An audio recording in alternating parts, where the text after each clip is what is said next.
Yes, everyone. Hello. I'm Gregory Contis of Greek Ancestry, and I warmly welcome you all to the International Greek Ancestry Conference, sponsored by Greek Ancestry and the Hellenic Genealogy Geek. Over the next 3 days, we will all have the opportunity to learn lots of new things about history, family history research, innovative genealogy methodologies, and some awesome projects. 2020 has certainly been a challenging year for us all. However, perhaps one of the few good things that came out of 2020 was the advancement in the field of Greek family history and genealogy. Exactly 1 year ago, Greek Ancestry was founded. Greek records became massively available for the first time, and a series of educational programs ran throughout the year.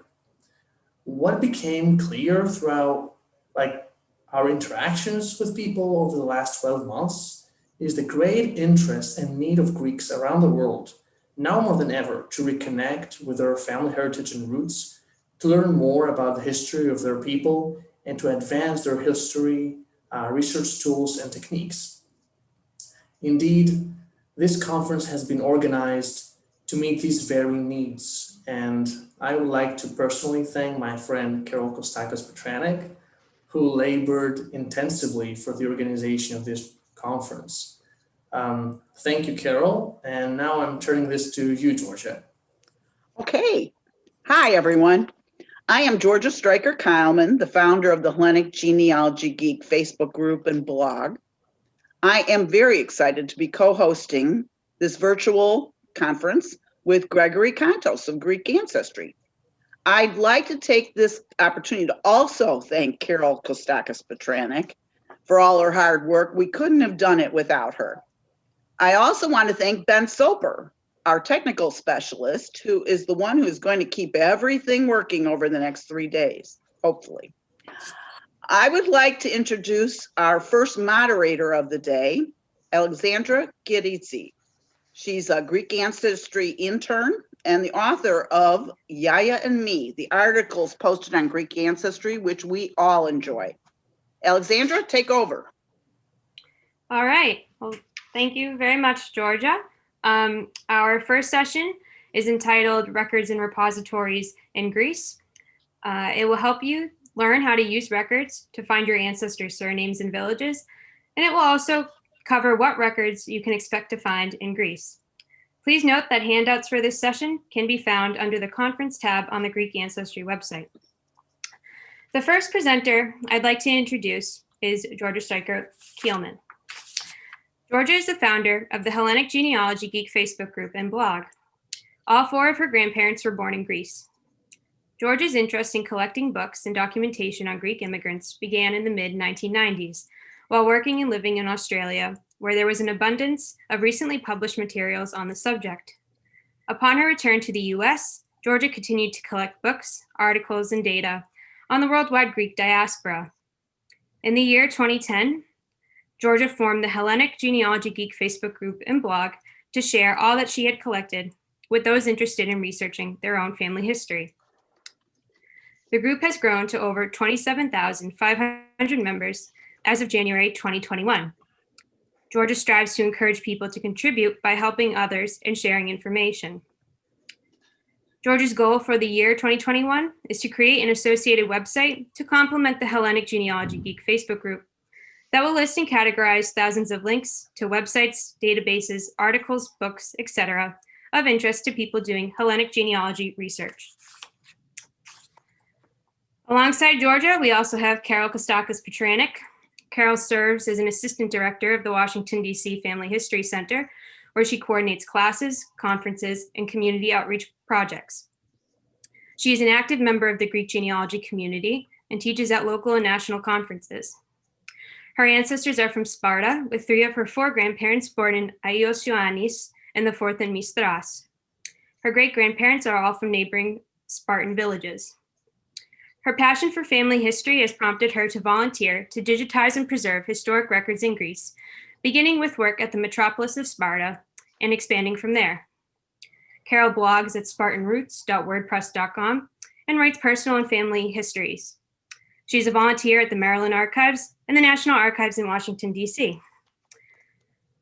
All right. So now we will begin.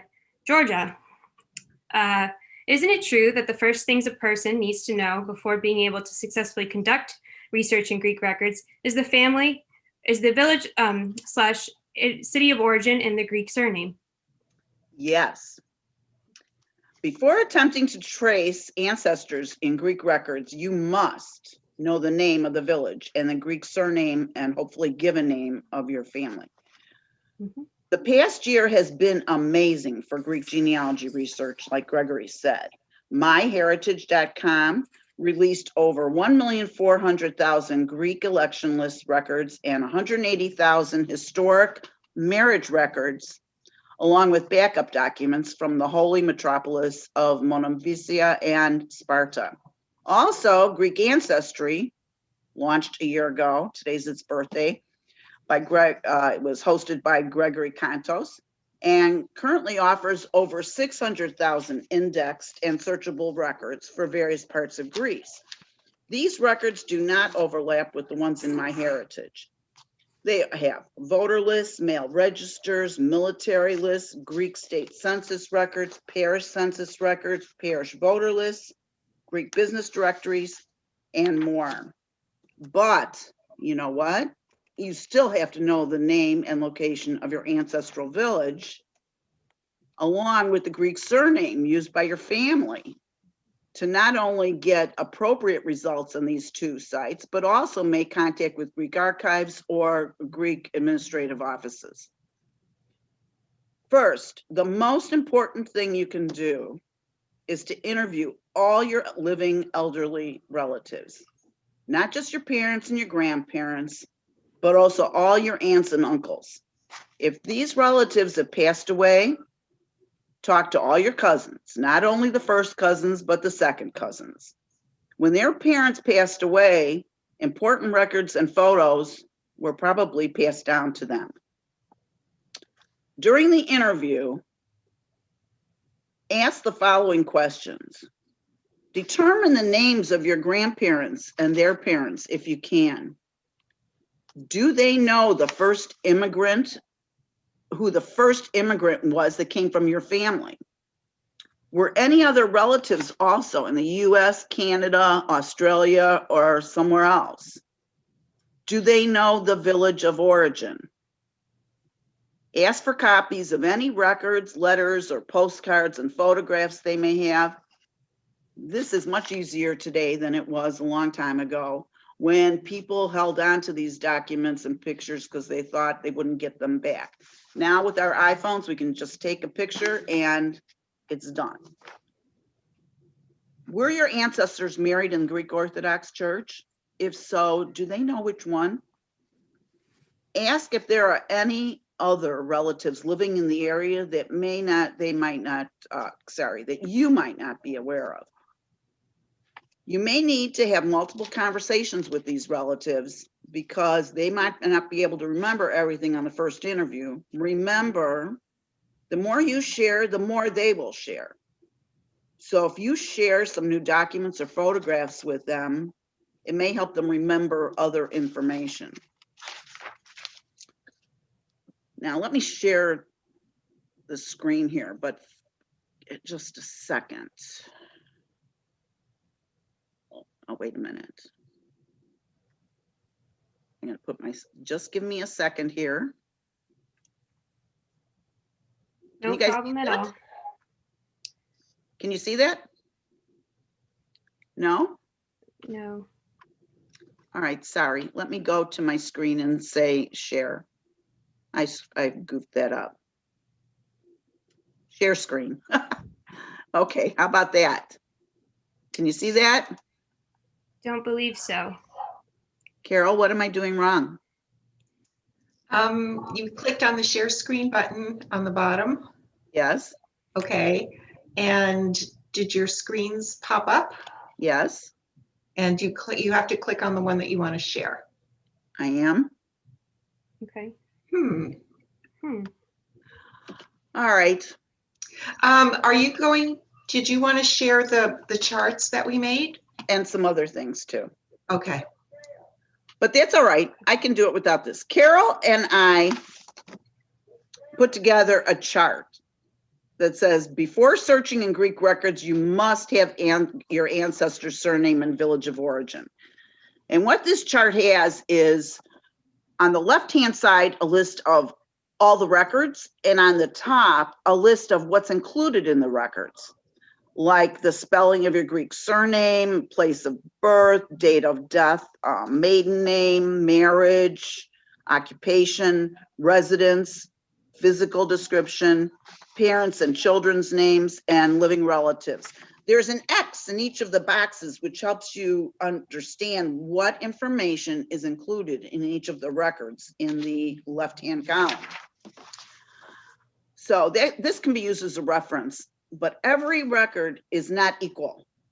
Okay, for the purposes of this discussion, we're going to talk about some of the records that can provide the most accurate information on Greek surnames and ancestral villages. So I will post this in the handout section so that everybody can see it whenever they want to. But what I've shown here is a Greek Orthodox Church marriage license certificate, okay? So many times this is one of the documents that they kept in their home records. If not, you'll have to request it from the church where they were married. But in this particular one, it shows my paternal grandmother and grandfather. And there is a, and the name on it says Sarantos Stratigapoulou, born in St. John's of Lakodimos, and Georgia Babetsu from Theologos St. John's. Georgia, Ben's Yes? going to help with the screen share. Hey, Georgia. Yeah, I want to make sure we can get that up and running. Okay. So when you clicked on your share screen button, it pulled up the list of your screens, right? And it let you pick which one you wanted. At the bottom of that menu, there should be a button that says share in blue, kind of in the lower right-hand corner. Can we try that again just real quick and see if we can't get it up? Yes, just a second. Let me go down here. So it'll say, So you click on the green share screen, it'll pull up that little window that's got all your stuff share. on your Okay, that's it. I see it. Share. All right. you I go. think it's, And if I do the slideshow, can you see it? Just a second. Slideshow. Can you see that? Yes? yes, we can. Yeah, looks like we're in Yes. business. Okay, guys, so here was the original chart I was talking about. You'll be able to see that. We'll post it on greekancestry.net, and we will also post it on Hellenic Genealogy Geek. Now, here's the marriage license we were talking about. My family never knew that the name was Stratigapoulou, that my grandfather was using, or that his family was using. We always thought it was Stryker because that's what was on all the records that we had. So when I went in and looked at Greek records, Stratigapoulou is the name that's used on those records. So it was very important. The locations, St. John's of Lakodimos and my grandmother coming from Theologo of St. John's, those are accurate. Okay, so that information is very good. If you don't have one of these in your home records, you can order it through the Greek Orthodox Church where they got married. And that's why it's important to try to figure out which church they were married in when you're doing interviews. Now, the naturalization records, those are also pretty accurate. So this is a US petition for naturalization. Similar records, by the way, exist in Canada and Australia. Canada's got a great system where you can see all of the records online. In the US, you can find them in many cases on a lot of the genealogy sites. They all have different ones, but if not, there's plenty of information out there about where you can write to get this. I would also recommend that you try to order the entire package, because in the package, there are a lot of other documents, but also you might be able to find the one where they may have put in a legal request to change their names. So in this particular case, on number 1, my grandfather wrote that his name was Odysseus Tionis, also known as Frank Tionis, which is what we always knew him as. He was born in Kapareli, Greece. That's correct, okay? Married wife's name is Georgia, and she was born in Sparta. And then down on number 11, it says that his residence in the US was at New York under the name of Odysseus Chonius, now Frank Chonius, and the ship that he came in on. So a lot of records will say, if the last name is different, it'll say that also known as whatever the name is. So this is a good source of information for finding out the surname of somebody that's changed their name. The passenger ship records. This record should be used as a guide, as far as I'm concerned. In some cases, the name may be misspelled, or the residence location may be hard to read. It's a good place to start, but try to get confirmation in other records. In this particular case, though, it says my grandmother, who's Georgitsa Babetsu, and that she was from Theologos, which is correct. Now, I hate to say I love obituaries, but I do, because they can give you so much information. This is my aunt's brother, and he went by the name of James Carl. If you look down on the second paragraph, it'll say that he was born October 26, 1907 in Sparta, Greece. He's the son of John and Jenny Skarlatos. Skarlatos was my aunt's maiden name, which we didn't know until we could trace it down through all these different mechanisms. So, and also notice James Carl, there are no C's in the Greek language, so they really Americanized this, right? So, but the name is Skarlatos with a K. You will also find in many of these that there are maiden names. Women, it might say Georgia Stryker in an obituary, and then in parentheses, ne Babetsos, or wife, surviving wife, and it'll give her maiden name. So this is a great place. These obituaries give so much information. They give the children's names. On my Betsa's side, there's an obituary that'll show the children change their name to Best. So you can track that sort of thing down. And then, here we go, tombstones. Now this one's in Greek. I just love these old tombstones. In many areas that had Greek communities, there's only 1 or 2 cemeteries that they used for most Greek families. There is usually an area in the cemetery where all the old Greek tombstones are, and you can just stop at the front office and ask them, and they'll be able to point you in that direction. They also, now this one's in Greek, but look at, they have pictures on them, and this person is Vasiliki D. Cartanu. Her birthday, and then she's from Rizal, Arcadia. So a lot of them have the location on there, which, is great. All right, let me exit this screen and just say that although I've only showed you a few of these documents, they can be very helpful.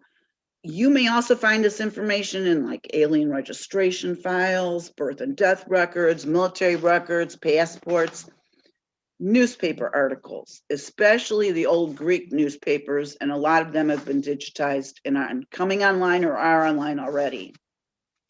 So now that you've collected all this information, you can now start searching in those Greek records we talked about earlier, and that Carol is now going to discuss with you. So take over, Carol. Yes, we're going to be moving on to Carol. And Carol, people keep saying records in Greece were destroyed in the war. Is this true? And what can I expect to find there? Well, that's a great question. I'm so glad you asked it, because when I started my research, that was all I heard. All I heard was, you're not going to find anything in Greece because all the records were destroyed in the war. Which war and which records? So the answer to that question is absolutely not. That is so not true. What a fallacy that has been perpetuated over the years. But until I started my research and until I actually went over to Greece, that's when I learned how untrue that particular statement is. So let's get everything straight. From the beginning of the modern Greek state in 1830, after the revolution, every village, no matter how small or inconsequential, was required to maintain information about its citizens. And we're going to talk about the records that were created regarding those citizens and why they were created. So let's also discuss right up front the reality. The reality is, for Greece, that there have been centuries and centuries of foreign invasions.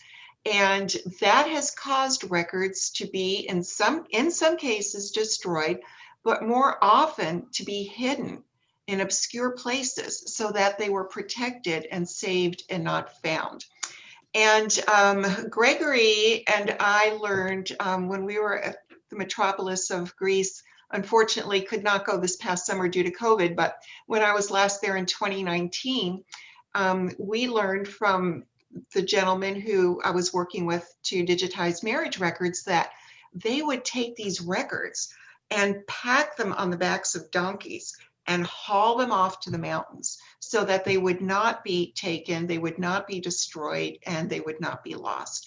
So stop and think about this. Stop and think about our country, our ancestors' country. Stop and think about the terrain. Stop and think about just here you are, just a humble people working the land, living your life, and all of a sudden people are coming in. Ottomans are coming in, Venetians are coming in, Nazis are coming in, and they are taking these records and they're hiding them. So you know what happens, and I know what happens when you take something from one place and put it to another. Like sometimes it gets misplaced, or sometimes things may get lost, or if there are loose documents, maybe they fall out or get destroyed. So in that case, yes, some things have been lost. Probably a lot has been lost. In fact, I know a lot has been lost, and I'll tell you about that a little bit later. But so much remains, so much remains. And what's so exciting right now is the work that Greg is doing. And the fact that we're able to go over there now and access these records, especially the church records that we started with, and get them preserved so that they are available. And they're available not only for you to see, but they're available and preserved digitally. And those digital images are given to the repositories whose records that we preserve. So this is just a huge blessing.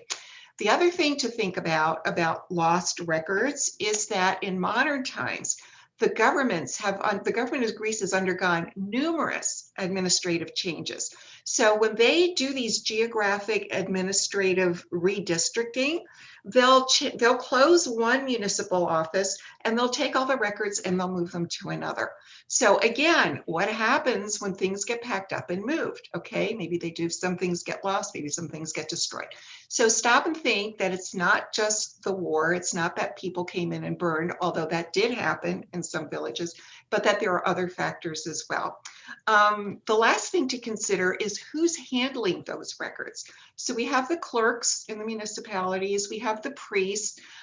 They're the ones creating those original records, writing them and putting them, writing in books or writing documents. And honestly, I can tell you that as much as we treasure what they've done for us, They were not learned in preservation practices or in archival practices. I saw this firsthand when I was digitizing books for 3 or 4 summers at the metropolis of Sparta. I saw books held together with pins, straight pins. I saw thread with a needle, like needle and thread, like holding pages together with thread. Lots and lots of tape. And we're talking this old-fashioned cellophane tape that turns yellow and dries out in splinters. And I even found a couple of books and church village books that were held together with contact paper. And some of you may not even know what that is, but back in the day, it's a sticky, yucky plastic on the one side and like a glue on the other, and you would put it down like in your kitchen cabinets so that they wouldn't get dirty. I mean, I saw books held together with contact paper. So realistically, looking at the whole entirety of the situation, yes, there are records. Some have been lost, of course, and yes, we see pictures of the Nazis coming in the villages and burning a church, absolutely. But predominantly, it's these other factors that have to come into play.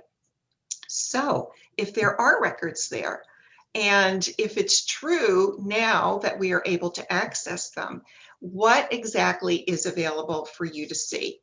So I am going to, right now, I'm going to share my screen. Hopefully this will work okay. And you can see in just a minute what is going on. That's my screen. I'm having the same problem that you are having. Okay, hang on just a second. Let me try one more time because I want to show you a similar document to what Georgia was showing. And I don't know how to get out of this. I'm having a problem here with my screen share as well. So, okay,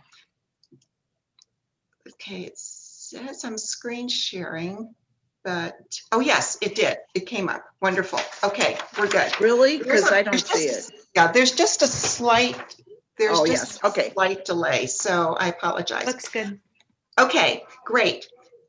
So what we have here is the same type of form that Georgia showed you earlier. And she and I kind of created this together as a way to make it easier for people to understand what is in these records and what you're going to find. So let's take a look at the first line. It says mail register Mitrorenon. And we can see with a little check mark that in this type of record, we can expect to find the correct spelling of the Greek surname. We can expect to find a birth year, maybe a place, and certainly an age. We can expect to find a father's name, not a mother's name, unless that Mitrorenon was created in the later part of the 20th century. And we can expect also to find some additional information, particularly the residence where the person lived. So that's how this chart works. So you can see some of these records that have survived and that are available for us. So we've got the Mitrorenon, we've got the municipal records of the Demologian, and on and on and on, census records, city directories, etc.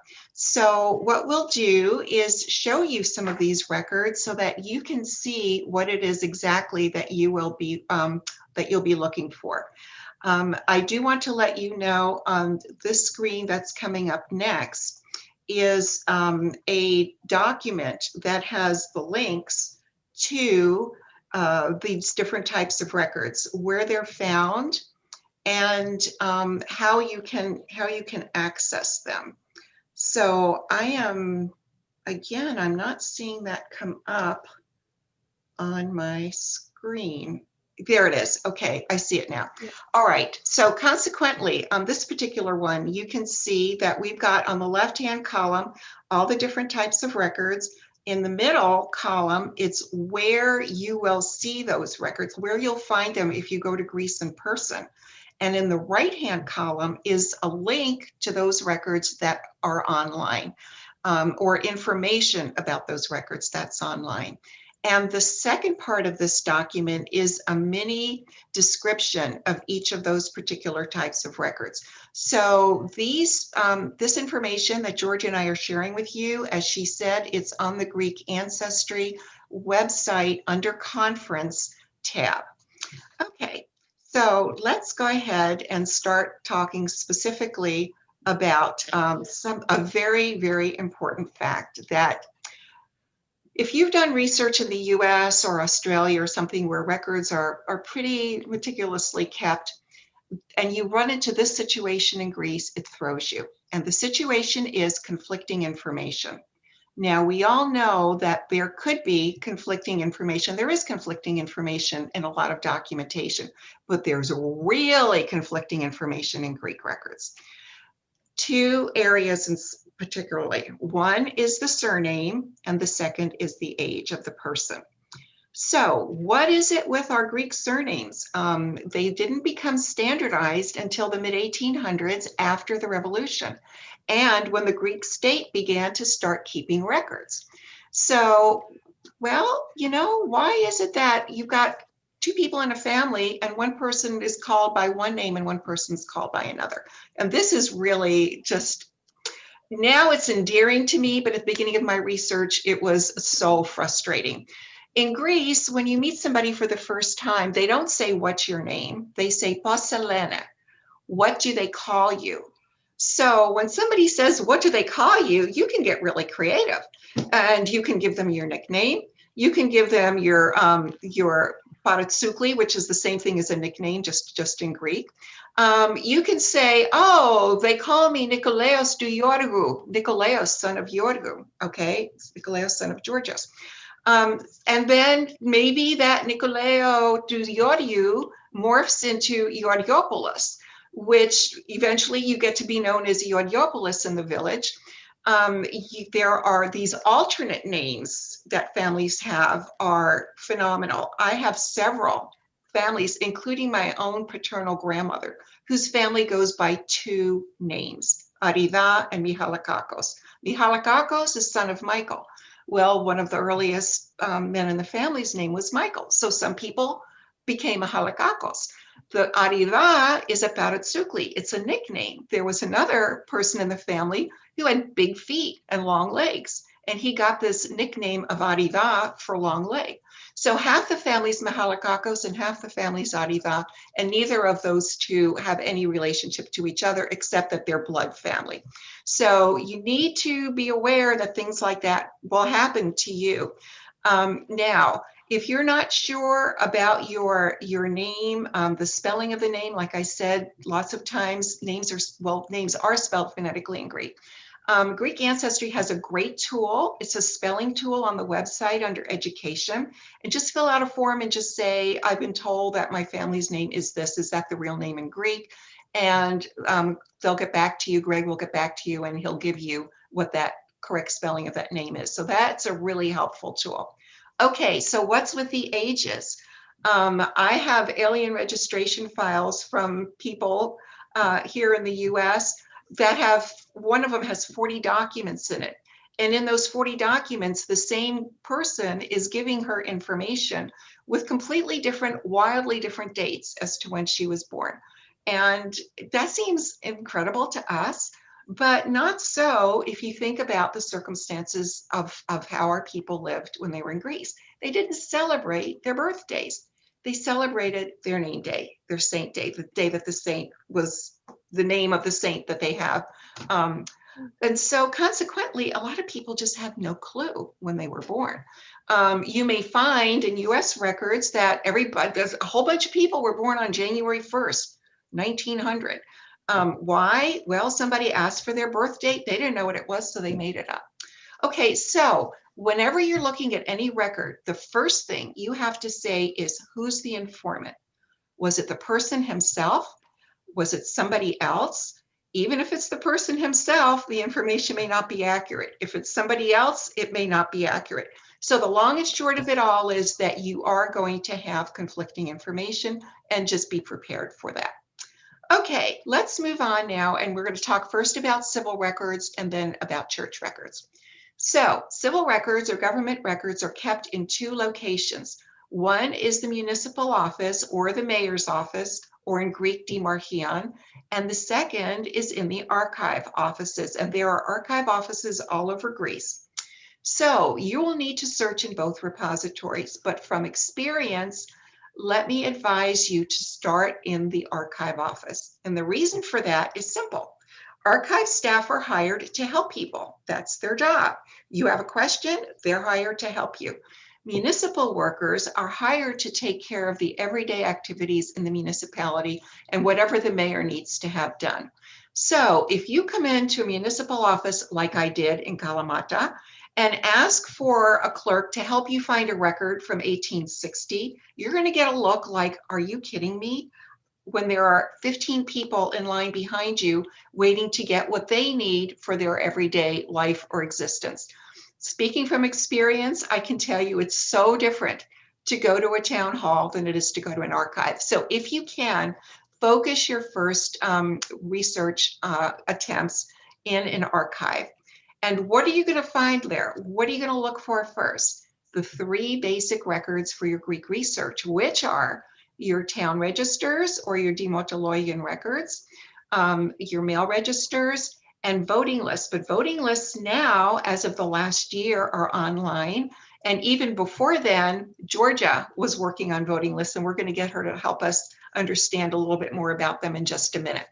So let's talk for just a second about the Demologian records. And let me bring them up on the screen. And a Demologian record was compiled in the mid-1900s at the municipal level. Every village was required to keep a list of its people, and these records are like they're like a census record, but they're not a census record. A census record lists everybody in the household who lives there. A Demologian record list the people of that family. So that could be splitting hairs, but not really. Think about all the census records you found that have border listed in, or something like along that line. You're not going to find that in a Demologian. In this record here that's on the screen, you can see that families are listed by families, starting with the husband's father's name and his mother's name, his year of birth. You're going to find information about his occupation, his citizenship, if he's registered in the Metropolitan or the mail registers, which we'll talk about in a minute. And going down the line, you'll see for each member of the family that exact same information. Now, there's one thing to be aware of, which is that, like with me, I found my grandmother's family in the Demologian, but it was not complete. She and her sisters who had left the village were not listed. Only her one sister, who still remained with her parents in the village, is on that Demologian. But that seems to be an anomaly, because for other families in the same Demologian, I see all kinds of entries for children listed underneath their parents, and then under current residence, it says America or Canada or Australia or Athens or wherever they moved to. So again, who's the informant? Who gave the information? And in this case, whoever gave the information for that ancestral family of mine just chose not to include the children who had moved away, even though they were part of the family structure. The other thing to think about is that data for these Demologian are added continuously. These records are living records. So the one that we're looking at right now was created in 1955. And it was, when it was first created, it was a static image of the families in the village in 1955. But people get married, people die, people leave. And so consequently, at the end of the book is where all the new entries are. So whenever you're looking at a Demologian or you're looking at a town register, always, always, always go to the back of the book, because you're going to find information there that was not at the front of the book because it was added later. These records are found, as I said a moment ago, both in town halls and in archives. You can get them now by sending an email to the archive office in your area and requesting a Demologian record. But please be sure that you're asked that you know the exact village and the exact surname, because what the clerk will do in the archive is they'll say, oh, in Amiclas or in Iosioannis, there's no family by the name of Kapitaneos. And maybe you thought it was in Amiclas, but it was actually in Logastra. Well, the clerk isn't going to look in all of these books for all these villages. They're going to fill your request for what you've asked for. So you have to be sure your information is correct. Now, what are you going to do if there's no Demologian for your family? What's happened here? Do you have incorrect information, or what has happened? So my suggestion is to look to see if your family's surname was found in the record. Is your surname appearing at all in that document? And if the answer is yes, then chances are that your ancestors may have left the village before the record was created. Okay, they're not there anymore. They left before then. So does that mean that you stop? Absolutely not, because you need to keep looking. If your surname is in that record, then that means that other people in the family are in the village. So write down or collect or take digital pictures of all the surnames that are your surnames in that village, even if it's not your direct line ancestor. Now, what happens if you don't find your family name in the Demologian? Well, the answer is you may be looking in the wrong village. My home village is Iosioannis, Sparta. Do you know how many Iosioannises there are? There are 3 right around Sparta and thousands in Greece. So if I don't know not only the name of the village, but the exact location of that exact village, I could be barking up the wrong tree, and I could be going to the wrong Iosioannis. So be sure that you have the absolute location. And remember also, sadly, in some villages, some of these records may be incomplete or lost, which is why your family is not showing up there. Okay, we're going to move on now to the Mitro Renon, which are the male registers. And again, I'm going to share my screen, and we're going to look at what a Mitro Renon is. These are male registers. They were created right at the very beginning of the modern Greek state. Right at the end of the revolution, the Greek government was getting set up. And there were 2 things that they needed. Number 1, they needed money. So they needed tax money to come in. And number 2, they needed their military. So these records were created to track men. Who was born? When were they born? What village were they born in? And what's their father's name? These records are kept chronologically by year. And as you can see on the screen, it does give you, in most cases, the father's name, the year and place of birth, and later on in the 20th century, the mother's name as well. Now, the beauty of these male registers is that they can provide the skeleton for your research. You find a father's name. The first thing that I do when I find my surname is I not only look at the first name, but I go through and look at the father's names for that surname. How many times does Petros appear as the father in this Mitro Renon? Oh, he appears 4 times. Okay, who are the sons? What are their names and what years were they born? And generally, you can see that those boys may be born 2, 3, 4 years apart. Then maybe there was a daughter born in the family, so there's no entry for another male. Then you're going to find more males. So what I did at the beginning of my research was took these male registers and I created the basic backbone of each family with the father's name and the son's names. And that's all I had.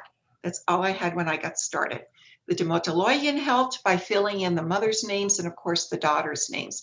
So these records are your backbone. You cannot even begin to put together a family tree without these records. Remember also that these records may not be complete, especially those before 1860. And also remember that the years of birth may be off, sometimes by a long time, sometimes by several years. However, they are a proof that your family and those sons were in that village. Even if the years are off somewhat, still you've got the name of the father, you've got the name of the son, you know they were there at that particular time. Now, these records are found in Greece at the town halls and at the archive offices. The Greek Archives has a wonderful online website if you can figure out how to navigate it, and we can actually help you with that because we have a handout that we will share with you on how to navigate the websites. But many of these mail registers are on some of these websites. They are definitely online now at Greek Ancestry and at MyHeritage. So those records are name indexed and searchable, and they are an incredible resource for you. People have asked if there's such a thing as a female register or a mitron thileon. Why didn't they keep track of the women? And the answer is that in some areas they did. The problem is that not necessarily all areas did, and not necessarily all records have been maintained. When I was in Sparta in 2019, I was at the archives office. I practically live there every chance I get. One of the clerks came in one day and she said to me, "Look what I found, look what I found." It was a beautiful book, pretty big size, and we opened it up. She said, "Carol, it's a mitron thileon. It's a female register." And I just could not believe my eyes. And there they were, very neatly written, the names of the women, the girls that were born in the area of Sparta during this late 1800 period. And the woman who was working there said to me, we didn't even realize that we had this record. We happened to find it among some books that we were looking for. So things are out there. It's just a question of making sure that they get unearthed and come to light so that we can take advantage of them. I'm going to move on next to the voter lists. And voter lists are an incredible source of resource for us for a couple of reasons. Number one, because they are now online and name searchable. Number two, again, they track males in a family, so you can use the voter list in conjunction with your male registers to form the backbone of your family structures. The first national elections in Greece took place in 1829, right as the revolution was winding up. The people who could vote were Greek men aged 25 who either owned property or had some money. Now, in 1864, the age changed and it dropped from 25 to 21. So consequently, you can kind of estimate when a person was born, even just to be able to have their names and to have this information on this voter list is a huge boon. As I said, lots of times you can find people in voter lists that you're not going to find on male registers because the voter lists are old, starting back in the mid to late 1800s. And a lot of the male registers are incomplete during those early years of the government. So these are terrific to have. There are three types of voter lists. The first collection is called the Vlachoyannis collection. It's mostly created in the 1870s, but there's a 30-year span there. And it's the one that you're going to use the most. It's the closest in age to maybe a great-grandparent of yours. So that Carol, list, yes. Just wanted to let you know that it's 8:40 now. Oh, okay. Just to keep track of time. Great, thank you so much. So we're going to go ahead and just look very quickly at these voter lists. And I'm going to ask Georgia to jump in for just a minute and tell us a little bit about the project that she was doing with the voter list and why she started it. Georgia? Okay, this will only take a second. You know, back in, I started thinking, when was it? It was 2014, I'm thinking. And Carol and I were talking, and we were so excited to have found these voter lists on the GAC Greek archives, okay? Digitized lists, typed, not handwritten. And it was so exciting. Now, I don't read Greek, but I can read names. I can read that. And then, so I did my village. And then I started posting it, and people started saying, oh, can you do my village too? Can you do my village too? Which I did. We now have, we then came up with free translations that I had out there for, I counted them today, about 250 villages. So they are on the Hellenic Genealogy Geek blog. We will post in the resources thing exactly how to get them, but if you go to HellenicGenealogyGeek.com, there's a link for resources for Hellenic genealogy research, and click on historic general election lists, Greek translations, and you'll be able to see all the villages that have been translated, and click the link to see the actual translations. Now, these are free. So if you want to look at the ones on MyHeritage, you have to be a member, right? So if you want to try to see if these have already been done through the blog here, I haven't done them for years, but go ahead, take a peek and see if you can see your family in there. Thank you, Georgia. Okay, so folks, let me just tell you in the last couple of minutes that we have some of the other records that you can look for when you go predominantly on site in Greece. You can go to the archive records, the archive office, and you can ask for school records. Children who went to elementary school, those records were kept. The archive office has them. You can ask for notary records. These are phenomenal. They're dowries and wills and contracts and agreements between individuals and families. In the notary records is where we're going to find the information about our ancestors that we're really longing to know about. Some of these archives have indexes for the notary records, which makes it easier for them to search by surname, but there are thousands of not documents, but thousands of files in archive offices and warehouses that have not yet been indexed or cataloged. So we're looking forward to those coming to light even more. You'll be able to find church records.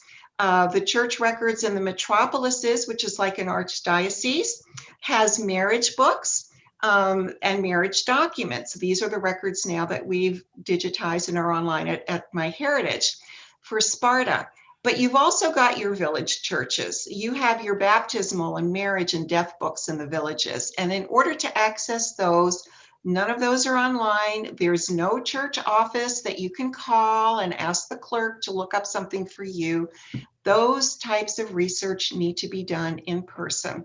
But those church records, if you can get to the village and get somebody to introduce you to the priest, and you smile and you bring him a box of candy and you tell him that you're here to try to learn more about your grandparents and their lives. These priests are wonderful. I just love working with them, and they'll be most accommodating and helping to you. So don't forget when you go to Greece to go to the cemeteries. The gravestones there are just beautiful little memorials to families with photos and icons and other memorabilia. Families now are buried in common plots, so that beautiful white marble is inscribed with the names of the people in the family that are buried there. An unusual source, but an important source of research for your more recent ancestry in Greece. Remember that there are more war memorials in every village. These are the marble obelisks that have the names of the people, the men who died in various wars that were fought. And I see my ancestors' names in the villages where they lived. And don't forget to go to the library, look for your village history books. These were usually written by teachers in a village in the summertime when school was out. If you can find a village history book for your village, you will be in wonderful shape.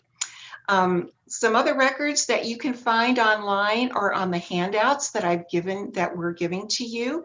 And so next time you hear somebody say, oh, there are no records in Greece, they were burned in the war, you can turn around and you can say to them, I know that's not true. So thank you for listening.